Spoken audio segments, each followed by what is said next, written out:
Roughly 38 days away from the 2024 NFL Draft. So we'll do mock draft Monday, some Browns news from over the weekend. So everybody settle in. Your latest Locked On Browns starts now.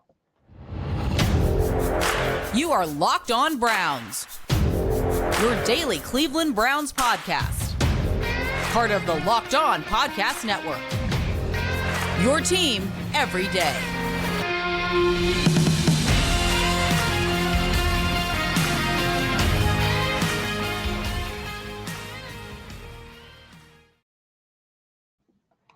Welcome back, my friends, to the show that never ends, your daily delivery of all things Dog Pound, LGB, and ELOB, the Locked On Browns podcast, brought to you by the Locked On Podcast Network, your team every day.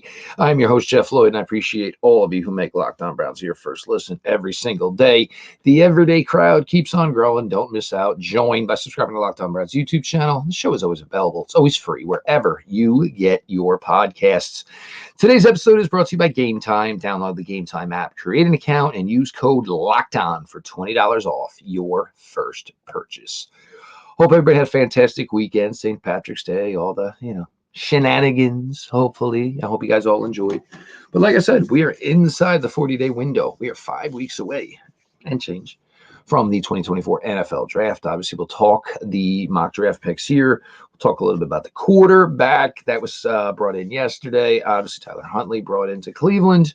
And just talk a little bit about some of the positional groups and where they're at, if any more tinkering will be done between now and the draft.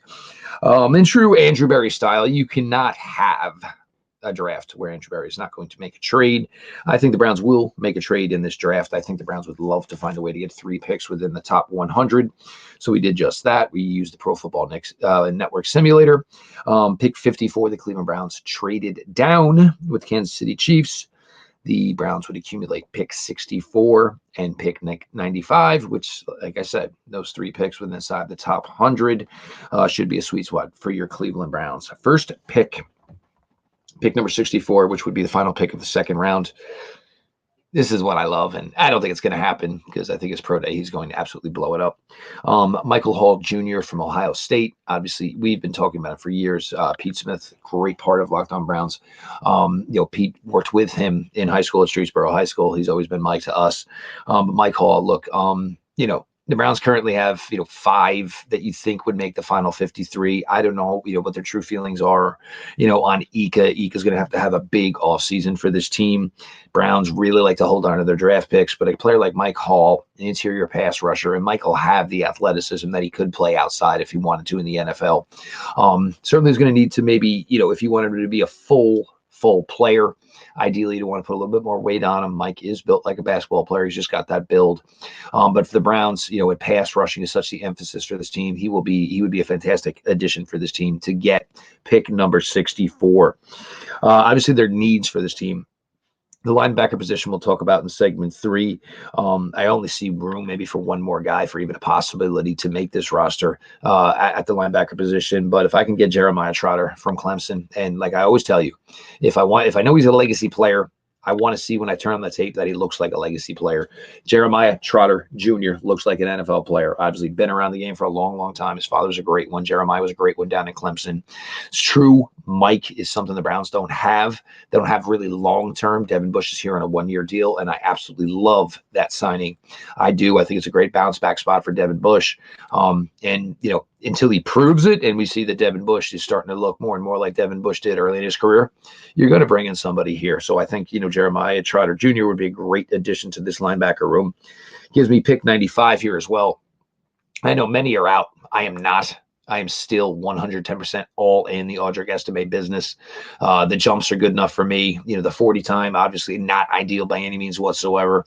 But we're talking about a guy who, 6 feet, 230 pounds is probably what he plays at.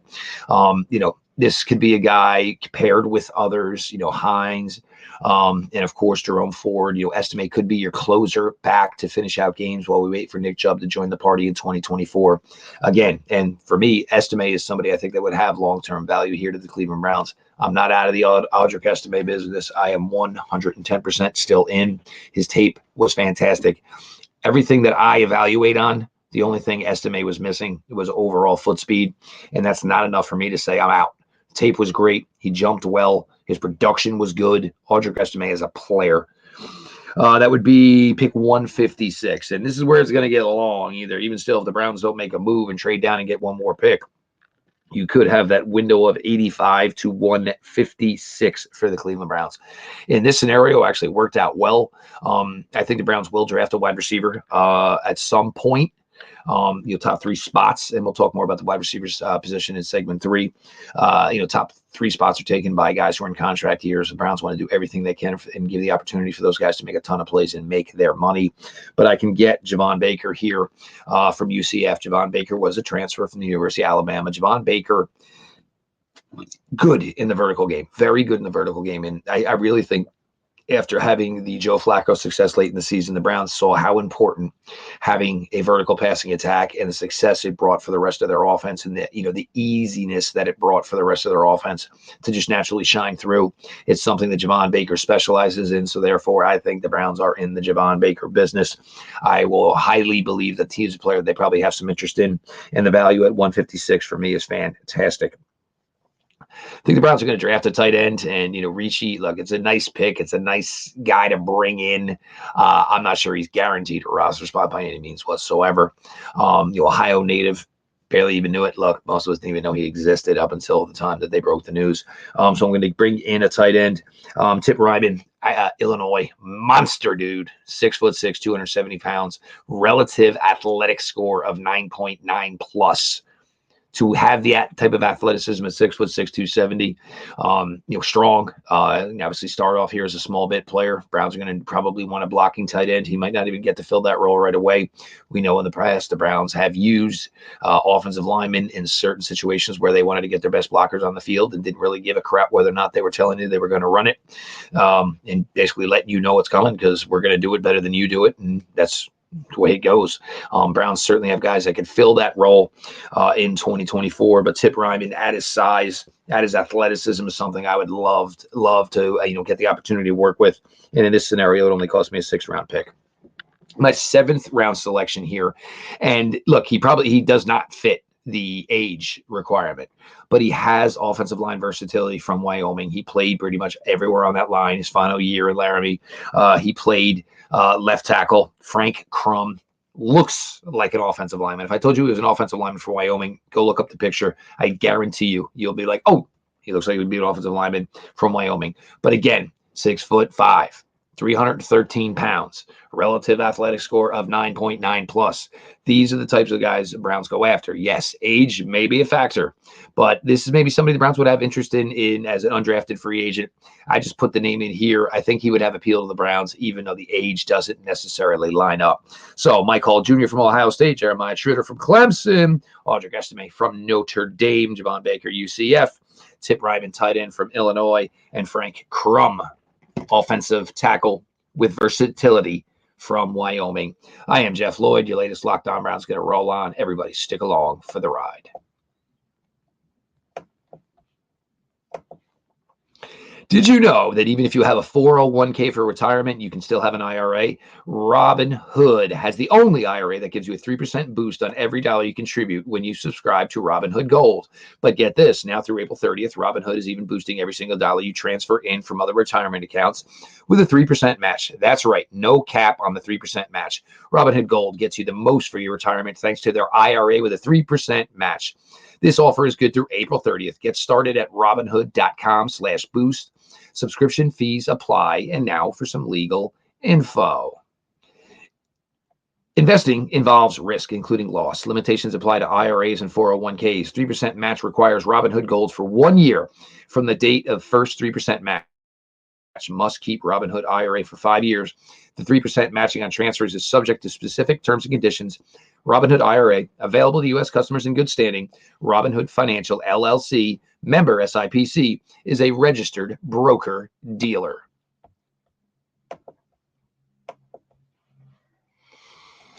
Continuing on here, your latest Locked On Browns. Your host, Jeff Lloyd. Of course, I appreciate you all for making Locked On Browns your first listen every single day.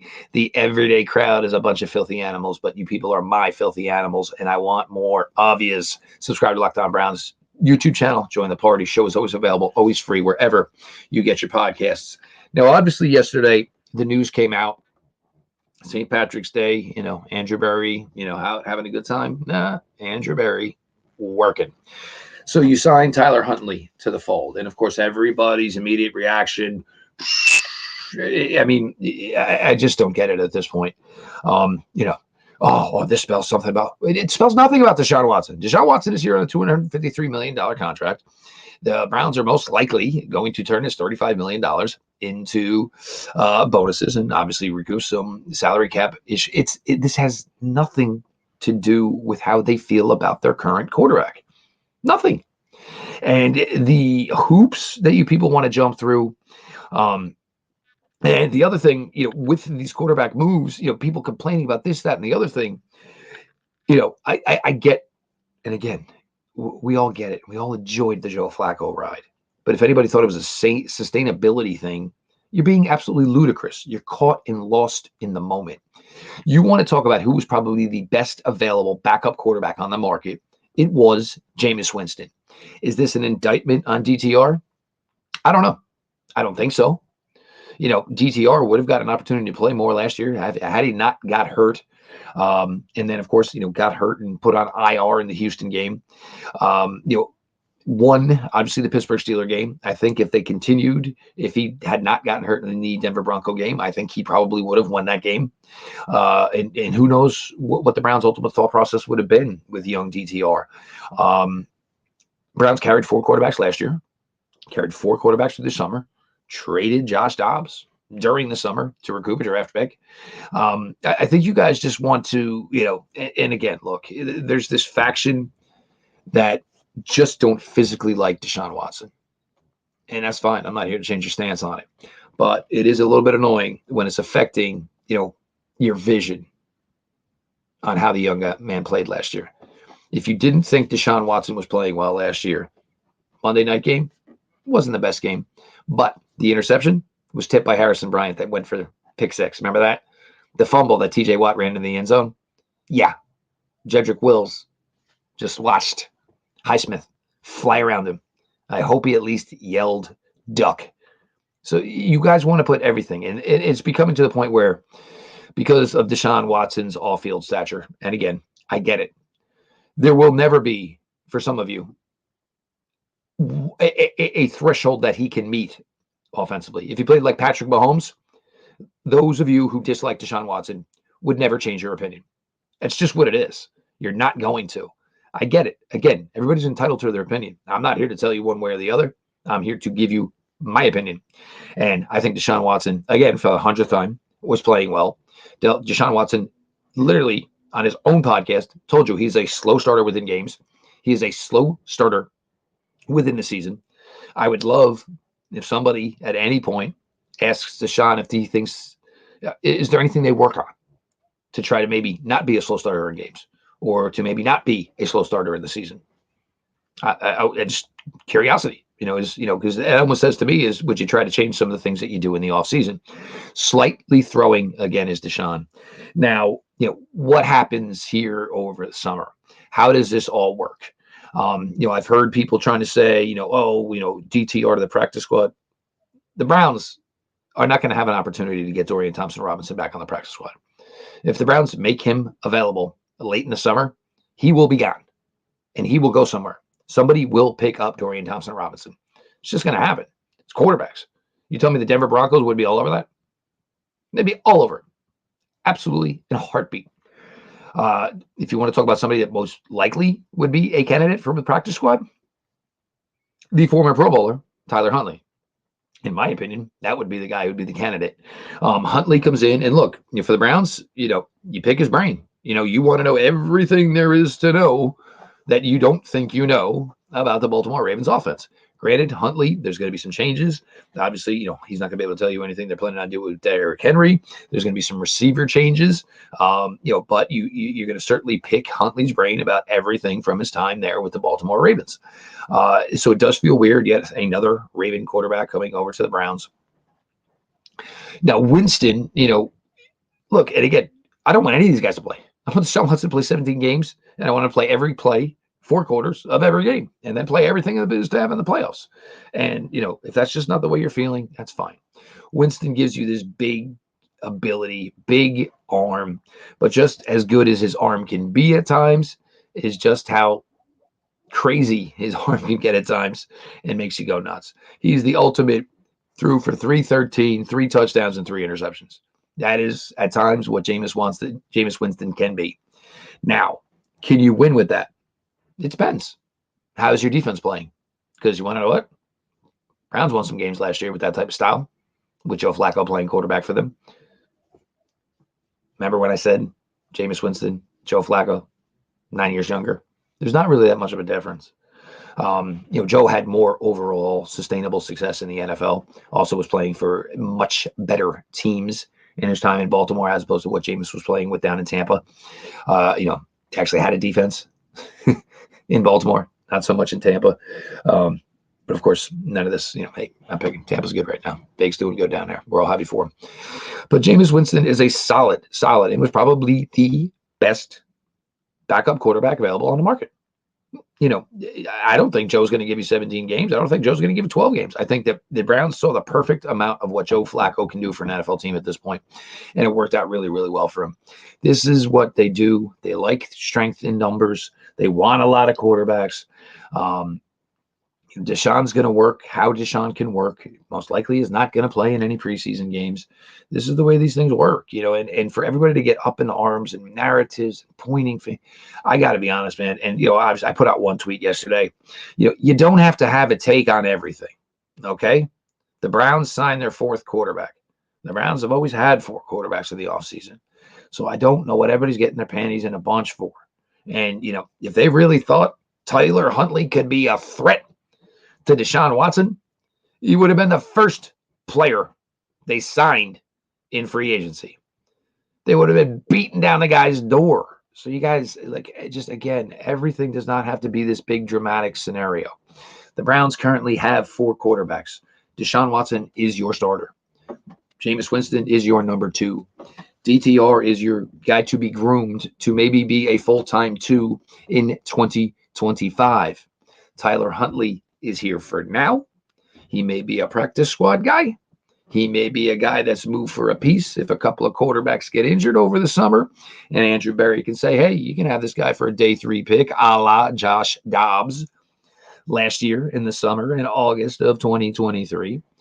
You always got to be working, and you always want to be filling your roster. And even when you fill your roster, it may be with the thoughts of, hey, this guy probably won't make our team. But we bring him in. We go through the punches, and hey, sometimes things change. Not every player you draft, sign, trade for is going to make your team. You make the move because you felt it was the right move at the time, and you see what goes from there. So we're done with that for now.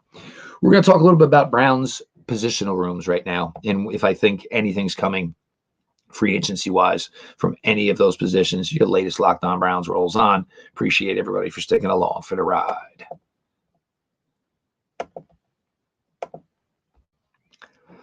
My wife and girls, they go to a lot of shows, so they have a lot of experience with some of these ticket apps, and some of them not so good, some of them very good. I will tell you one that they truly love is Gametime. You shouldn't have to worry when you buy your tickets for your next big event. Gametime is the fast and easy way to buy tickets for all the sports, music, comedy, and theater events near you. With killer last-minute deals, all-in prices, views from your seat, and their best price guarantee, Gametime takes the guesswork out of buying tickets. You can get last-minute tickets. Last minute. Sometimes you can get it after the event starts. They got flash deals. They got zone deals, views from all seats in the venue, and the lowest price guarantee, event cancellation protection. Heck, they even got job loss protection. All in prices show you your total up front, so you know what you're getting, and you know you're getting a great deal before you check out. You buy tickets in seconds with 2 taps. Find exclusive flash deals and sponsored deals on tickets for football, basketball, baseball, concerts, comedy, theater, and more. And the Gametime guarantee means you'll always get the best price. If you find tickets in the same section and row for less, Gametime will credit you 110% of the difference. Download the Gametime app and create an account. Use code LOCKEDON for $20 off your first purchase. Terms apply. Again, create an account and redeem code LOCKEDON for $20 off. Download Gametime today. Last minute tickets, lowest price, guaranteed.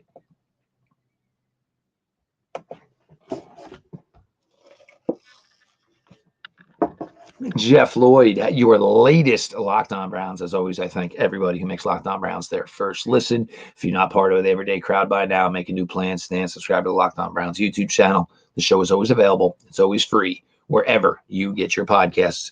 Now, we're getting to this odd part here where obviously Andrew Berry has put in a lot of heavy lifting here.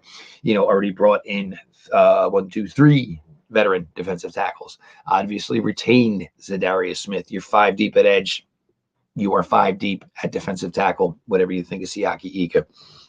The linebacker position, if you're playing today, the Cleveland Browns starting linebackers, your Mike linebacker, Devin Bush, your Will linebacker, Jeremiah Owusu-Koramoah, your Sam linebacker, obviously, would be Jordan Hicks.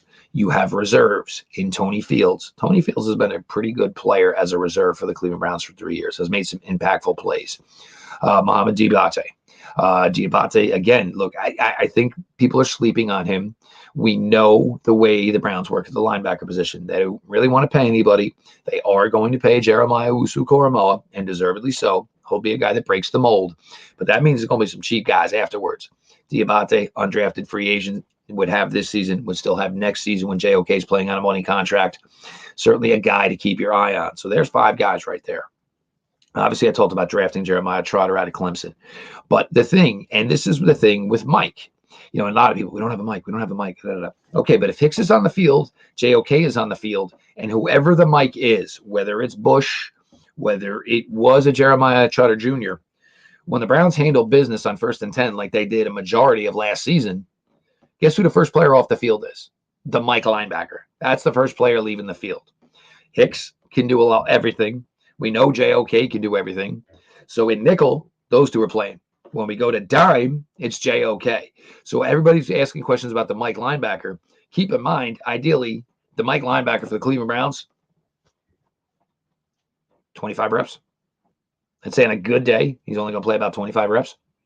It's, everybody thinks it's an important position, but in 2024 NFL football, it's not, because it depends if your Mike is the guy that stays there in nickel and dime. For the Cleveland Browns, their Mike is not staying on the field in nickel and dime. JOK is your weak side linebacker. And of course, on the strong side, you have Jordan Hicks. Those are your nickel linebackers. Your dime linebacker obviously would certainly be JOK. Even in nickel, you can have Grant Delpit come play next to JOK as a linebacker. We saw that at times last year. So, everybody talking about the Mike linebacker. I got news for you, kids. It's not that big of a deal. I like that they brought Devin Bush here. But ideally, if everything works right, the Mike linebacker, like I said, 18, 25 reps a game, maybe. So just some thoughts there, obviously, on the linebacker position. Now, the wide receiver room, Amari Cooper, Jerry Jeudy, which is still a gold move. And people who don't get it, give up a 5th and a 6th for Jerry Jeudy. Calvin Ridley, who I like his game. Tennessee just wrote a big check. Jerry Jeudy is like 5 years younger than him. I'll be happy to watch Jerry Jeudy torch people this fall. Elijah Moore as well. All 3 on the final year of their contract.